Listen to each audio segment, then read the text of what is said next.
Hello, this is Grandmaster Bryan Smith with iChess, and you are watching a DVD called Endgame Renaissance, where I'll be presenting 6 hours of hopefully instructive endgame examples played either in tournaments around the world throughout the last few years or from my own games. So I can not completely guarantee you, but largely guarantee you that these will not be examples you've seen before. We're not going to be seeing ancient classical endgames played by Capablanca. The focus of this DVD will be on practical endgames. So while of course there's going to be many theoretical positions touched upon, and you can definitely broaden your knowledge of the basic positions of endgame theory, which one should know via this DVD, the focus is going to be on the ideas played in of endgames played with more pieces than just a few. And the methods of play used in more complex endgames. So this DVD will consist of 6 different chapters. The first one will be transitions. So very important, of course, in the endgame is knowing which pieces to exchange, which pieces to keep, and to be willing sometimes to change the nature of the position, hopefully to your advantage. So we discuss exchanges into king and pawn ending, as well as other kinds of exchanges which change the nature of the play and how to manage this kind of transitions. In Chapter 2, we see this eternal battle between bishop against knight. These two pieces, not just in the endgame, but also in the middle game, but especially in the endgame, the bishop and knight have their own specific characteristics and qualities, and their battle often defines the game. So we'll see some methods used to carry out this battle, and we'll see examples where one piece, the bishop or the knight, is superior, so you can better assess a coming position with such an imbalance. Then we have the section on initiative. Just as in the middle game, the player calling the shots obviously is a major advantage. So while in the endgame, slow positional features may be important, just at the same time, dynamics and attack and these kinds of things, the initiative basically, are also important. So there's some examples even of attack on the opponent's king with the queens off the board in the endgame, which can happen. We also see some kind of long-term initiative floating from greater centralization in some of the examples in this series as well. Then, in the 4th chapter, I show strategic sacrifices. And we'll see examples of player offering an exchange, primarily to gain some kind of advantage that even in the endgame, sacrifices obviously occur as well, and we see some examples of that. And then the last 2 chapters are focused on, one is pawn endgames, which is fundamental for endgames. We're not going to see basic theoretical positions there, but we're going to be seeing we'll be seeing more complex pawn endings, which can be quite interesting. We'll also, then the final chapter will be rook endings, which rook endings are also fundamental to endgames. And I chose rook and pawn. Obviously, we have minor piece endings elsewhere in the video. I chose those two because they're at the opposite ends of the spectrum in terms of the style of play. The pawn ending is very concrete and slow. Rook ending, players have enormous possibilities because of the great mobility of the rook. So it's kind of different ways of thinking, and that's why I chose those two. So I'm hoping you will enjoy this DVD. I hope that you'll find a lot of instructional value, and I wish you the best of luck in any tournaments you're playing and in your chess in general. The subject of this chapter will be transitions. We're going to be looking at the exchange of pieces and how it alters the game, the right way to make to make a transition. In one case, an example of a very wrong way to change from a queen pawn ending to a pure pawn ending.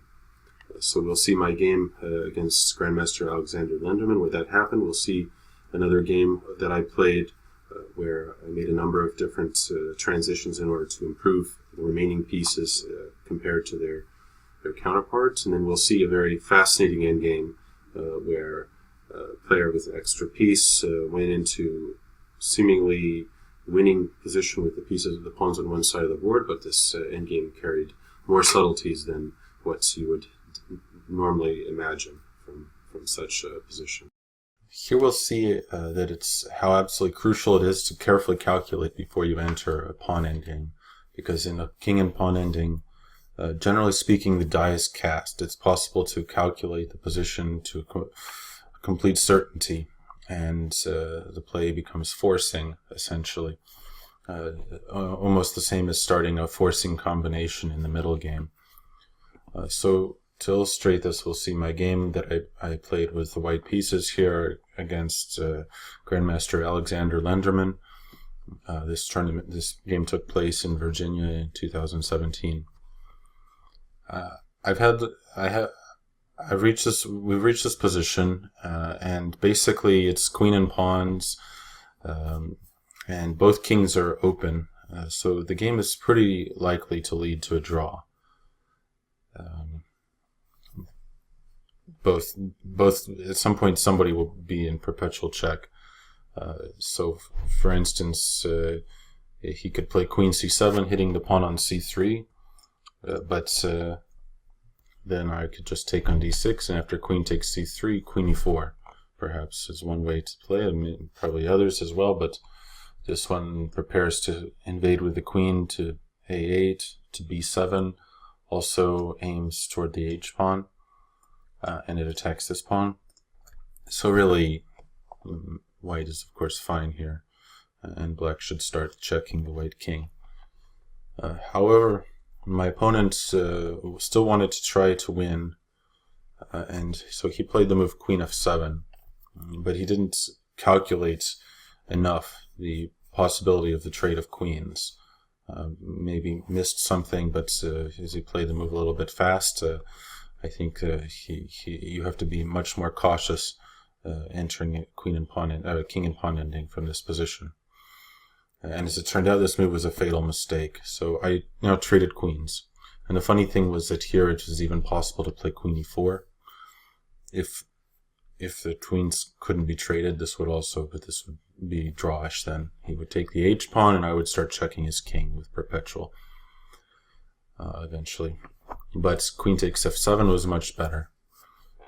King takes f7, and now the key point was that perhaps he missed, or he counted on e takes d6, or assumed that he would reach the same position after d takes e5, but it wasn't the case. I now played king f3, and this is a crucial subtlety which wins the game for white. Instead, e takes d6 would lose. His plan was then, of course, he plays e5, so he's going to take my d-pawn, and then he has a passed pawn in the center, whereas I can't easily create a passed pawn on the queen side because my c-pawn is backward. So for instance, I play king f3, king e6, king e4, king takes d6, and the problem is that I can't play c4 because b takes c4, and there's no king d4 move because his pawn is already on e5. Of course, if I could follow up with king to d4, I would regain my pawn, and then I would have the outside passed pawn after a4 and b5. But here it doesn't work. And meanwhile, if I don't play c4, for instance, if king to d3, king to d5, and I won't succeed in playing c4, and he'll keep pushing me back with e4, king e3, king e5, and just keep marching the white king backwards until it runs out of moves, and I have to start throwing away pawns. Or let's say a3, king e6, again, though eventually the white king has to retreat. King goes back, king d5, and so on, and he can keep pushing my king back, or he could also divert it and go and take my queenside pawns, but clearly black wins. So that was the idea, but I managed with king f3 to avoid it. So here he realized probably his mistake. He played d5, The point is that if d takes e5, trying to reach the same position with the passed pawn in the center and my backward c pawn. However, the difference is here he won't get his pawn to e5, so I'll succeed in playing c4. So king e4, king e7. After other moves, I'm also taking his e pawn and following up the same way. King e5, king d7, c4. This was the idea if he would play this way. And now he has to take the pawn. Otherwise, I play c5 with a passed pawn, and then eventually I will push it to c6 and take his e-pawn and then squeeze his king, or take the kingside pawns afterwards. So he takes king d4, and I get my pawn back. And now the problem is that for black is that reach a position where I'll have an outside passed pawn versus center passed pawn. And in many king and pawn endings, this is decisive. So the problem is for him, I'm going to play a4 and b5, create a passed pawn on the b file, and his king will have to go and deal with that pawn. He'll be diverted over to the b file, while I will go with my king to take his e pawn. So when he takes my pawn on b5, my king will already be coming up, or wherever it is on the b file, my king will already be on e6 somewhere, and then I'll go and take his kingside pawns. My king will be closer. So this is why the outside passed pawn in king and pawn ending is so important. So just to see how it works out roughly, of course many ways to play, but it's going to come to the same thing. King c6, a4, e5 let's say, b5, takes, king d6, king d5, king takes b5, king takes e5. And now the white king is closer and will take black's pawns inevitably and win. So king c6 let's say, king e6, king c5, king f7, king d6, king g7, king e6, king h7, etc. I queen my g-pawn. So instead he played d5. And also should check king e7. If he tries to hope that I take on d6, which obviously I'm not going to do, I will continue bringing my king up, king e4. And now if d takes e5, king takes e5 transposes to what we just looked at. If he continues king d7, then king d4. Once again, I'm continuing my journey. d5 is going to transpose to the game. D takes e5 will transpose to what we just looked at, essentially. And if he plays king c6, only now do I take on d6, finally. Not any other move, because then he could play d5 and lock it up. So if I try to use some sort of tempo move like a3, then d5 would lock up the game, and his king would move back and forth on c6 and b6. So that would be a draw. But only once his king reaches c6, then I take. Now he will have spent a move, so he has to take the pawn, and now I get to play c4 again. He didn't get the pawn to e5 in time. And we reach the same sort of thing after e5, king c3, and now if he takes on c4, king takes c4 is the same as we just saw. If he tries to hold the position and allow me the protected passed c-pawn, then I also lose as c5, king d5, king d3, and he either retreats to c6 or e6 because he's out of moves. And I still have, if necessary, even another tempo, but right now it's black's move. If king c6, then king e4, and I take his e-pawn and easily win. If king e6, king e4 also, and his king is running out of moves. So even h6, g6 still, his king will be unable to, for instance, king f5, king d5, and I'll queen my c-pawn, or I'll take his e-pawn. So he played d5, but the black king is one move too slow, reaching the c6 square, and one move extra, reaching c7. We'll see how this works. I played king e3, so my plan is simple: to bring my king up and invade. There's nothing he can do on the king side. Always in all these positions, g6 is met by h6, and h6 is met by g6, which doesn't change anything. Here he decided to play g6. Of course, I played h6, and now he resigned, seeing what's going to happen. King e7, king d4. So my king is just coming up. King d7, king c5. If he had if he had reached c6, of course the game would be drawn. If he was already on c6 here, if it was black's move, king c6, then he could hold a fortress with the king on b6 and c6. But instead, I'm reaching c5. He's just in time to bar the entry, but the problem is now I have a spare move, which is a crucial point to win the game for white. Black is in zugzwang. He has to move his king, and either way I invade with my own king. King d7, king b6, and I take his a-pawn, or king b7, king d6, and I take his e-pawn, and he has no waiting moves. So if we notice this position, everything from the start, if the white pawn were already on a3, the game would be drawn. That little detail, on that little detail, whether it's on a2 or a3, hung the result of the game. But it's on a2, so I can move a3, and black loses. That's why he resigned.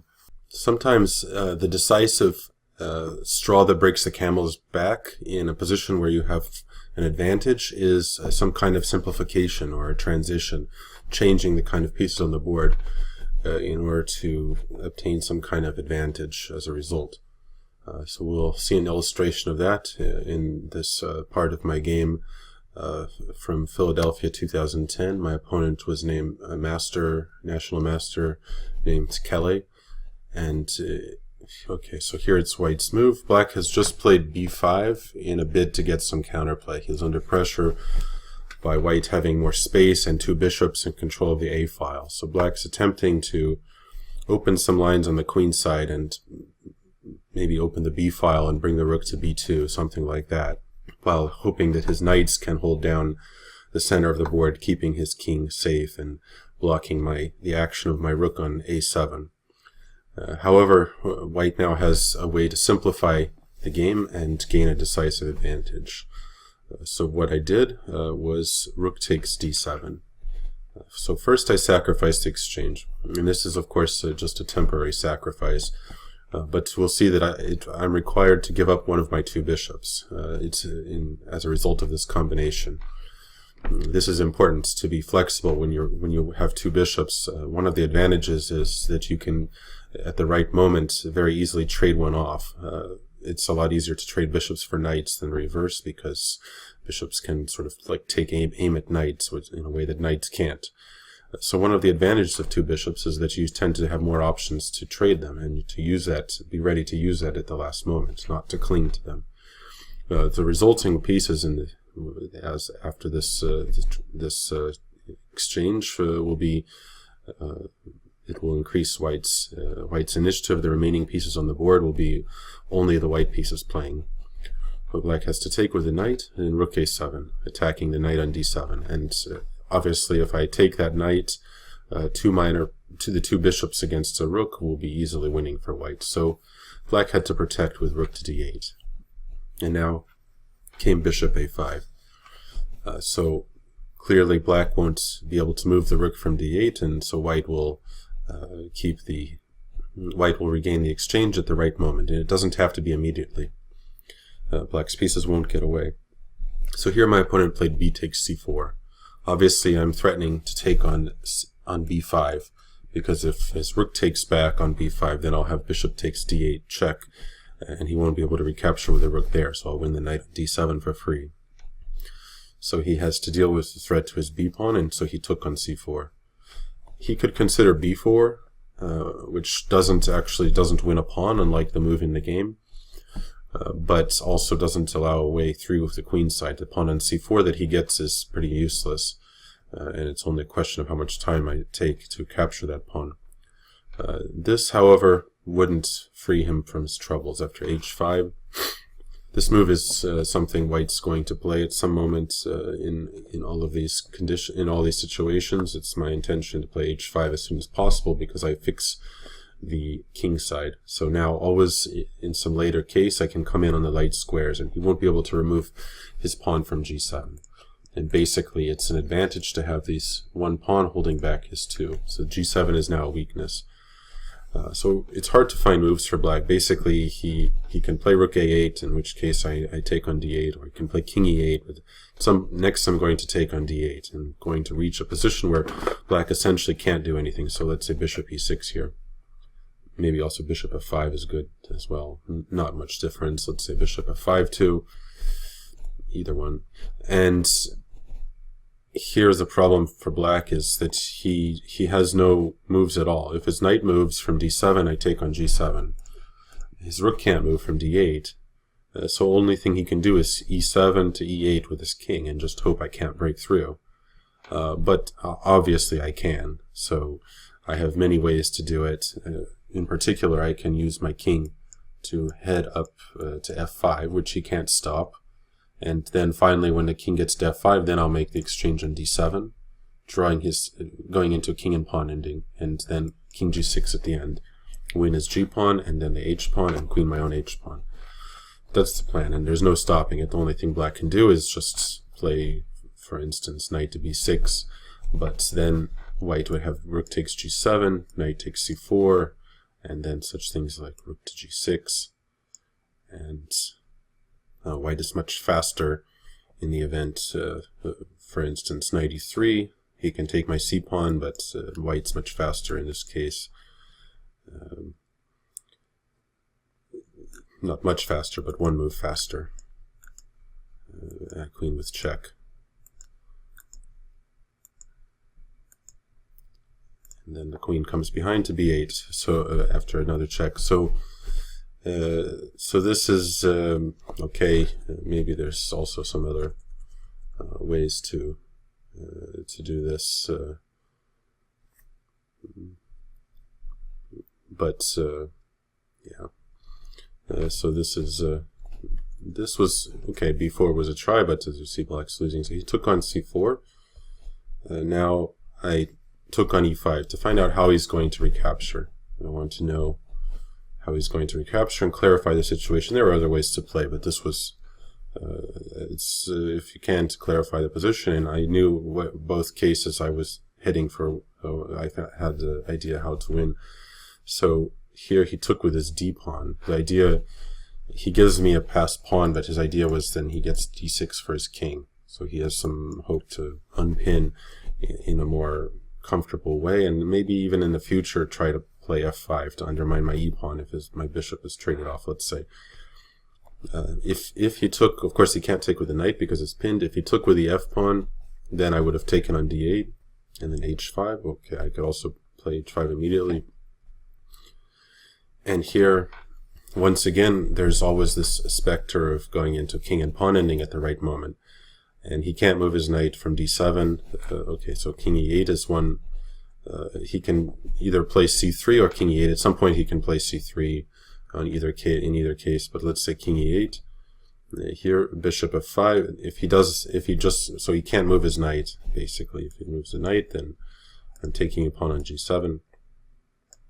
And white wins easily. He can't take h5 because bishop g6 check. King f8, rook to f7 check. So he just has to move his king back and forth, but king e7, for instance, king f2, king e8, king e3, and next I'll go king d2 and king c3, and then take his c-pawn, and finally I'll trade and bring the pieces on d7 and bring my king to b5, and his king will be squeezed out. Then go king a6 at the end. So if, on the other hand, he puts the pawn on c3 and tries to play c3 and c4 to keep my king so he creates some sort of barrier for my king. So I actually can't use the plan we just saw. There will be no way through on the queens. Okay, I can maybe go even around to a1 if I want to be that fancy. Maybe it's possible, I don't know. But there's simpler. So I play king f2. Now he can only wait. Once again, if he moves his if he moves his knight, then I'm going to be taking g7. So bishop f5, anchoring my pawn. If knight f6, rook takes g7, and this is just winning for white.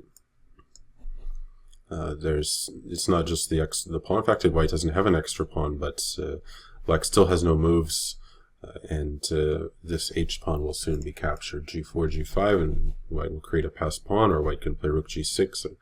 At the g4 and rook g6, for instance. Also threat right now is bishop to g6 check, followed by rook f7, so black has to attend to that.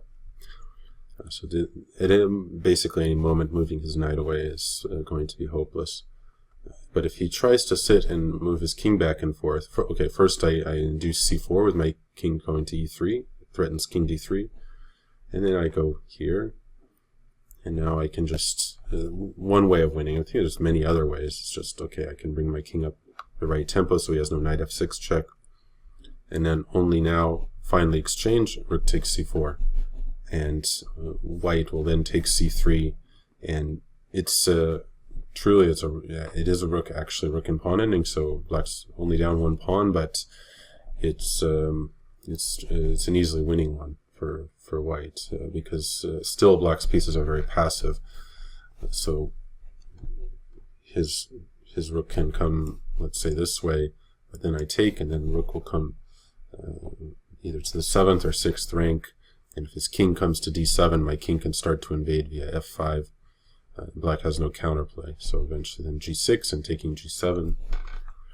I also can put my rook on c6 and push my c-pawn, so it's and even rook c8 followed by rook g8 is also an idea, so there's it's no chance for black. So he took this way, okay, and finally was one more transition. So I brought my king up first, king f2, and black has, okay, I could have also started with h5, I guess, but he doesn't have any way out of the pin, really. If king d6, if king d6, then I have always bishop d6, bishop c7 check, just forcing the king back. So that doesn't help anything. So he played rook a8. If he tried to play h5 to fix the kingside pawn so that he avoids my h5, I can win in a different way. I go king e3, rook a8. He has to get out of he has to defuse the situation. Otherwise, if he moves his king back and forth, I'm just going to go and take c4 with my king. So rook a8. Now I take d8. Rook takes. King d2. King d6. Just king c3. And black's pieces. So this was kind of this was a kind of transition which you don't want to make. You have to, before you go into king and pawn ending, of course, it's very important to calculate carefully. So here he has g6, like I said, king c4, f5. And the problem is, while white has this protected passed pawn, let's say king d3, king d6, c4, black just waits, and white can't make any progress because black will also have his own passed pawn at the right moment. If black didn't have an f pawn, obviously white king could come around this way. But when he starts to go that way, black plays f4. So there's no winning plan possible for white. So you have to be careful always before you go into king and pawn ending. So instead, better is king c3. And now now the knight black has to do something. White will otherwise just take on c4, and after king takes c4, then I'll exchange on d7 because I'll take c5 at the end. So let's say knight to b6, but then I don't need to take the pawn on g7. I can just even more accurately play rook b7 first, attacking the knight, and after knight a4, king takes c4, and now black is without any moves. The knight is stuck. It can be attacked by king b3, and importantly, black's rook can't move from d8 because rook to d7 is checkmate. And if that weren't enough, also g7 pawn is hanging, so white just wins here. So instead, he played rook a8. Now I took on d8. I have to do it now. Finally, he's forced me to take on d8. But the remaining pieces, black stays in the pin on d7, and now I played h5, fixing pawns on the king side. He played king d6, unpinning, and now, before I let his knight escape, I should consider the king and pawn ending. And of course, that was the intention, was to go into it, because it's just winning for white. So I took on d7 with the bishop. It was possible to not go into the ending, but to play some move like king e3, similar to what was before. But if you know for sure the king and pawn ending is winning, you should go into it. So takes, rook takes, and here black resigned, seeing that it's easily winning after king takes. I have two ways two ways of winning it. I believe one was the simplest, which I was intending, which was just to play king f3 and just bring the king up. So if now he waits with the king, so despite the fact that actually I'm down a pawn here, it's winning king and pawn ending. So if he waits, I just come up with a king to f5, and he'll never be able to hold so for instance this defensive position. So my king will come to g6. So for instance c3, d6, c4, g4 is possible. It's not even necessary. Of course d7 also is winning, and then king e7, king g6, and I take his g and h pawn, but g4 is even more accurate. And now I immediately, because it's black's move, I immediately come in with my king to g6 or e6 and win. The other plan was, which I think works also, is g4, stopping a potential f5, and then bringing the king to take black's. Actually, this and then c3, and he can do this, but then I suppose I bring my king around. This is obviously much more long-winded, though. So this was an example of several transitions, from first white giving up the two bishops, but remaining with the last two pieces far superior to their counterparts, and then finally the way to force the win by going into the king and pawn ending.